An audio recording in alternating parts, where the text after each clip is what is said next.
at my wife's funeral held in the pouring rain. What caught my eye was a woman in a pristine white dress. "Now I can marry you, bro-in-law." Her wet, long black hair clung to her cheeks and shoulders, and her lips, painted with bright red lipstick, curved into a sly smile. I was frozen in shock by the sight. It was at that moment that everything clicked in my mind. "My name is Jason. I'm 29 years old.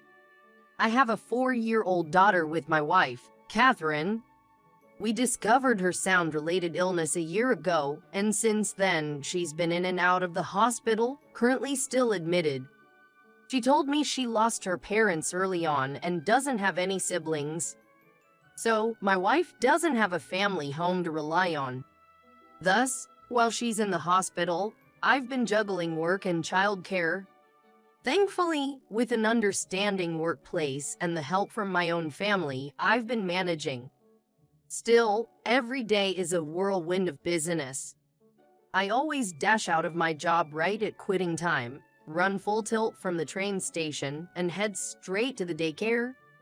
When I arrive to pick her up, my recently turned 4-year-old daughter, Maddie, seeing my face, yells 'Daddy,' and runs to hug me. Looking around the room, it seemed that Maddie was the only child left, and it looked like I was the last parent to pick up yet again today. "I'm so sorry for being late every day," I said, lowering my head. The teacher responded with a warm smile. "Maddie did a great job on the monkey bars today. Since she did so well, maybe we should have her favorite, hamburgers, as a treat tonight." Maddie hopped around joyfully, giggling beside me. "All right, deal. Yay." By the time I got home, it was almost 8 o'clock. I managed to feed Maddie, give her a bath, and got her to bed by around 10. Watching Maddie peacefully sleeping, I took a moment to relax. Carefully not to wake her, I snapped a picture of her sleeping face. I'll show this to Sarah when I visit her tomorrow. Amid these daily routines, I recently had a worry I couldn't share with anyone. For about 3 months now, every time I checked the mailbox, several blank envelopes were covering the newspapers. The anonymous letters had the ambiguous name Ryan written on them, and I had no idea who it might be from. However, considering the dense writing and the distorted words of love towards me, it's probably from a woman. Every time I read these letters filled with nothing but disgust and nausea, I'd get goosebumps all over. Not again. So far, other than these letters, there hadn't been any other harm. To be honest, at this point, I didn't think the police would be of much help. Maybe it's best not to provoke the sender. Plus, I don't want to worry Emily. I decided that I'd keep quiet about it rather than upsetting my hospitalized wife. However, I always lightly checked the content of the letters and stored them somewhere out of my daughter's sight, just in case they might serve as evidence later on. The next day, I planned to leave Maddie with my mom and finish up some overdue work by pulling some overtime. "I'll head out first," a colleague said, leaving the office. As I was gearing up to focus on my computer, my phone suddenly rang from the daycare. Did Emily run late picking her up? When I answered, I heard the frantic voice of the daycare teacher. "There's something urgent I need to tell you." Her voice was shaky, and she sounded extremely stressed. Upon hearing what she had to say, I felt the blood drain from my face.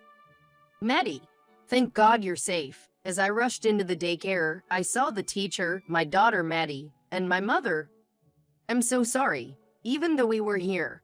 The teacher apologized, bowing repeatedly. With trembling hands, I tightly hugged Maddie. I was told that someone tried to kidnap Maddie. During pickup time, when the yard was bustling with parents, a woman took advantage of the situation and approached Maddie. Thankfully, the teacher noticed when the woman tried to lead Maddie away and intervened. In the end, the woman fled without doing anything, but I was informed that the police had been notified just to be safe. It felt like I'd had a bucket of ice water dumped on me when I heard the story all over again. What would have happened to Maddie if the teacher hadn't noticed? The mere thought is too terrifying to bear. Maddie, you must have been scared, huh? But it's okay now. No, I wasn't scared. But were you surprised when a stranger talked to you? She looked just like Mom. What? But she wasn't Mom.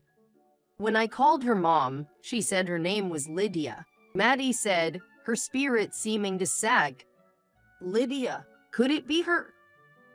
A fiery warmth surged through my entire body. I had overlooked Lydia, thinking it was just letters, but now she's revealed herself. Who on earth is she? Perhaps because of my stern expression, Mom kept staring at me intently. Do you know her? No, I don't. Hesitating for a moment about whether to mention the letters, Mom then grabbed Maddie's hand and stood up. You should stay at our place tonight, just to be safe. Really? Yay! Maddie gleefully expressed her joy. Rather than causing a scene in front of my daughter without knowing the whole story, I decided to go to the police tomorrow. The next day, on my day off, I went to the police, showed them the letters I had kept, and filed a report.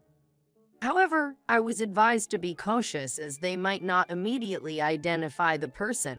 That's probably expected at this point. Later, I took Maddie and Mom to the hospital where Kayla was admitted. Seeing her mother after such a long time, my daughter was ecstatic. While Mom and Maddie went to the store to buy some snacks, Kayla pulled something out of a drawer.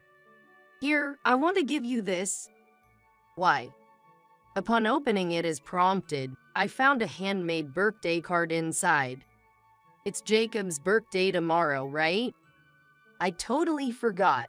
I figured you might have. I'm sorry, this handmade card is all I can offer. It's not a big deal. Thanks. I'm super thrilled. Well, I'll make sure to get you something even more exciting next year. As the two of them were laughing together, Kayla's expression suddenly became serious. You know, my mom is actually still alive. What? You said you didn't have any family left. I'm sorry. There were reasons I kept silent. I also have a younger sister. Why didn't you tell me? Kayla bit her lower lip and remained silent for a moment. If you don't want to talk about it, it's okay. I was told by my mom that it was better to cut ties, so I avoided contacting her. But I just couldn't resist hearing her voice, so I called her. Oh, how's your Mill doing? She was concerned when I mentioned I'm in the hospital, but she again insisted that we shouldn't keep in touch. I didn't know what to say to my wife, who looked downcast. We both fell silent. I'm sure, given her health, Kayla must have really wanted to see her mother. What could possibly be the reason she can't see her? I wasn't sure if I should pry and ask her about it. I'm sure one day your Mill will reach out to us. Yeah, I hope so. Saying this, Kayla gave a warm smile. Little did I know that this conversation would be our last. The next day, Kayla's condition took a sudden turn for the worse, and she passed away. A few days later, in the drizzling rain, Kayla's funeral was held in a solemn manner. The suddenness of it all left me overwhelmed, struggling to fulfill my duties as the chief mourner. Kayla, you left us too soon. Our daughter, Sarah, kept peering into the coffin, repeatedly urging, Mom, wake up. As the funeral, filled with sorrow, was nearing its end, suddenly there was a commotion near the entrance of the funeral home. A bad feeling washed over me, and I hurriedly headed to the entrance. Before me stood a woman, unmistakably dressed in a white wedding gown, her long black hair, wet from the rain, sticking flat against her cheeks and shoulders. And her lips, painted a vivid red, were curled into a sly grin. Who the heck is this woman? I was taken aback by the bizarre scene when her lips began to move. Now I can marry your brother. What? Not only were her words shocking, but her voice also gave me chills. That voice, it sounded just like one I knew all too well. Yes, one I thought I'd never hear again. I took another long look at the woman's face, my breath catching in my throat. Is that you, Sarah? My murmur caused a stir in the crowd. Whispers spread. Sarah, can't be, but she does look just like her. Such voices echoed all around. Incredibly, the woman in the wedding dress looked exactly like Sarah. I was dumbfounded, unable to grasp what was happening. I've waited for this moment for so long, you know? Sarah, no, that can't be. She's not Mom. She looks like Mom, but she's not. Suddenly, my daughter shook off her grandmother's hand and dashed towards the woman. Go away. Who's this brat? As the woman spoke in a low voice, she suddenly shoved Emily, who was right in front of her. Seeing Emily fall with a splash onto the wet ground, I felt my blood boil. What are you doing? I quickly ran over to the fallen Emily and scooped her up. My daughter was shaking, but she shot the woman a fierce glare. Who the hell are you? Oh, come on, no need to be shy. It's me, Lily. Lily. That was the name written in that letter. And she's the woman who tried to take Emily away. You know, I'm gonna be your brother-in-law's real wife. That's why I came to get you. Excuse me. I was confused, trying to make sense of what she meant. A foreign voice echoed. Is that all you wanted to say? Quickly turning towards the source of the unexpected voice, there stood a middle-aged woman. Mom. Mr. Kevin, nice to meet you. I'm Jessica's mother. This here is Jessica's twin sister, Lily. As I was trying to quickly grasp what the woman was saying, she approached me quietly. Twins. Come to think of it, I recalled Jessica mentioning during our last conversation that she had a sister. And she also mentioned she was estranged from her mother. Why are you involved too? I told Jessica not to contact you. The painful and sorrowful face Jessica showed me the day before she disappeared flashed in my mind. It's all to protect her from Lily. What Jessica's mother, Barbara, revealed next was truly shocking. Jessica and Lily were identical twins, and since birth, they were so alike that even their parents sometimes couldn't tell them apart. However, as they grew up, their personalities became polar opposites. The quiet Jessica contrasted with Lily, who became incredibly spoiled and unmanageable. No matter how many times we scolded her, she never changed, and Lily started to take anything and everything from her sister. Take ties, snacks, clothes. We always corrected her for it, but taking advantage of Jessica's kindness. Lily started to even take money and eventually even boyfriends. It's not like I stole them. Jess said it was okay.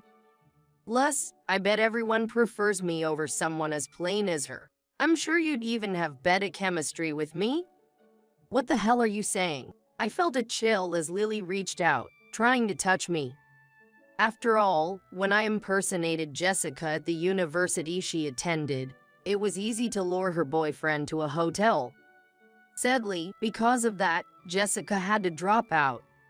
I remembered Jessica mentioning something about experiencing a traumatic event at college that made her quit. As I stared in shock at Lily, she smirked back. It's not just her boyfriend. Lily ruined Jessica's friendships, work relationships, and even a job offer she had secured. It's not my fault. If a relationship can be ruined just because I pretended to be Jessica for a bit, then it was doomed from the start. Jessica couldn't find happiness with Lily around. So, we had to send her away from the house. We cut off all contact and told her to live as if we never existed in her life.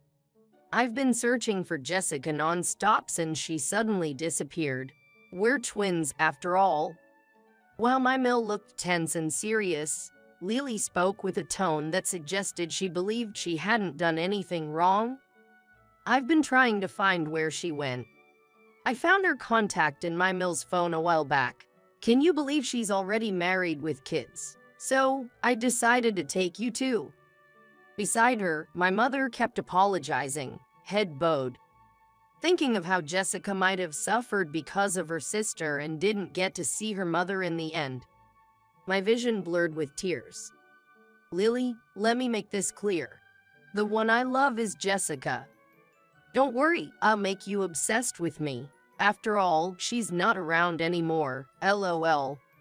You might be right, but Jessica is the only woman I'll ever call my wife. I'll never forgive you for ruining her life. Oh, so you're saying you choose Jessica over me? Lily's expression vanished from her face. In the next instant, something shimmered sharply in Lily's hand. By the time I realized it was a knife, Lily was already running towards Jessica's coffin. Hey, it's always the same. Jessica always gets the best things. Always Jessica. With a demonic look on her face, Lily screamed and brushed off the funeral staff, violently removing the coffin lid. As an awful clattering sound echoed, Lily raised the knife in her hand towards the sleeping Jessica. What the hell are you doing? It's Jessica's fault. She always gets everything I want. I want them too. Everything is all because of Jessica. Stop it! In a fit of desperation, I lunged at Lily. I must not let Jessica get hurt. With the single-minded goal to protect her, I reached for the knife. The next moment, I felt a burning pain in my right arm as if scalded with boiling water. But I had no time to care. Several venue staff and attendees joined in to help, and I managed to wrest the knife from Lily's grasp. Let go. I did nothing wrong. It's always Jessica, always smiling so happily. She's the one to blame.